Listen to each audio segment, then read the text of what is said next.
English is fun. Yuk belajar bahasa Inggris dengan menyenangkan. Kali ini yang kita bahas atau kita pelajari adalah tentang descriptive text.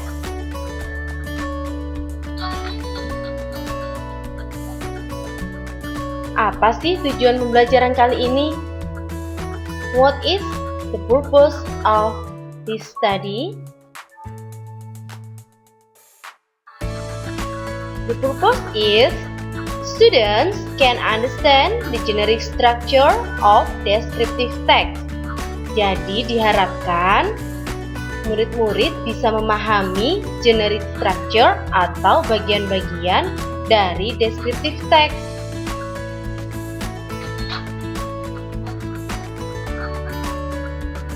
Nah, tahukah kamu apa sih descriptive text itu?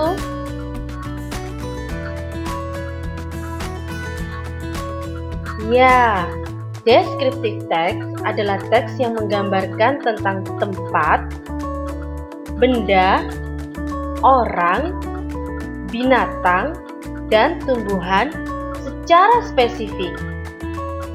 So, descriptive text is a text that explain or describe about place, thing, persons, animal, and plant specifically.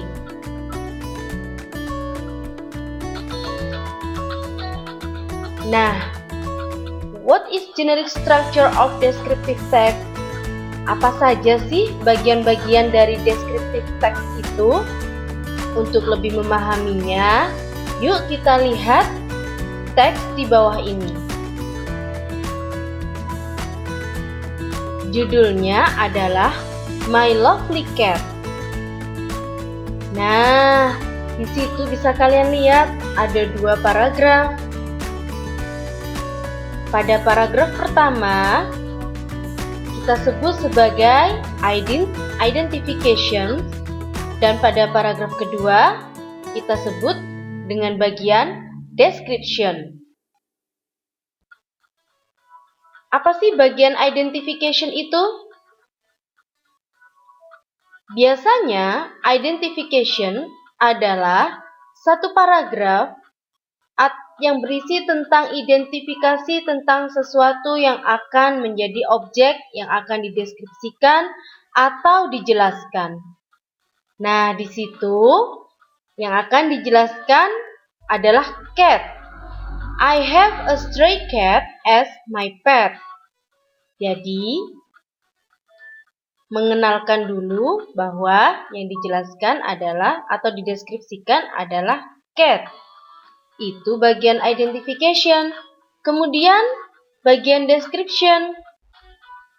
Biasanya berisi penjelasan atau deskripsi rinci mengenai objek yang dijelaskan, meliputi bagian, kualitas, dan karakteristik atau ciri-cirinya. Jadi, cat di sini dijelaskan atau dideskripsikan really playful. He loved to play with me and the new things he found. He has orange and white fur. Menjelaskan bulunya. His fur is so soft and I like to rub it for him.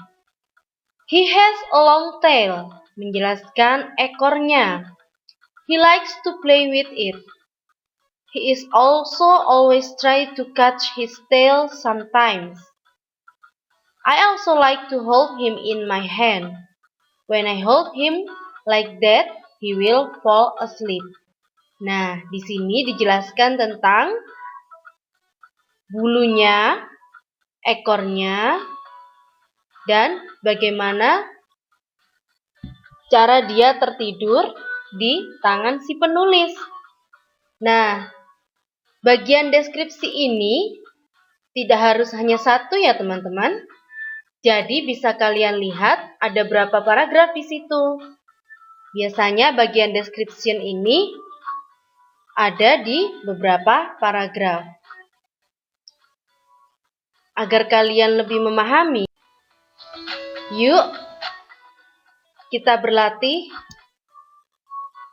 Match this paragraph according to the generic structure of descriptive text. Nah, di sebelah kanan ada jumble paragraf nih. Kira-kira bagian identification-nya yang mana ya?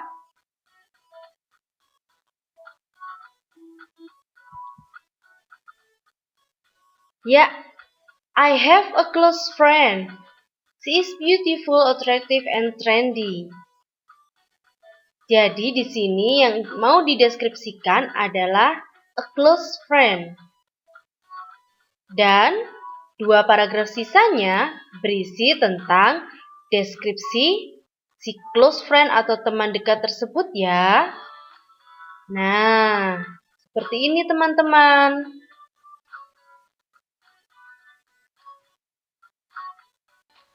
Thank you for watching. Semoga bermanfaat.